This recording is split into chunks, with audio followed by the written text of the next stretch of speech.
Proč on tak hledá? Chcem zpívat až běda. Směch starý svatý voloj. Já cizí žena v cizí pokoji. Na, na, na, na, na,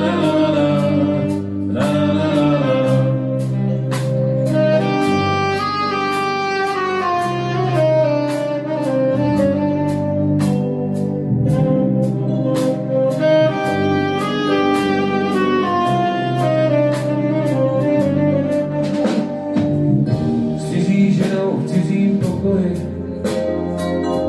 tam, kde starý chvíku zvýše uvádá anděl myšlení, co byl za mlada, takhle skončí, kdo se spokojí. S péčí ženy v tomhle pokoji, kdo mě zná, ten řek by, to je ten víře, budík, který tiká na dně talíře, ten jakoby věřil, a na straně mě měl, kdo se bojí a kdo nebojí, když je cizí ženou cizí pokoj.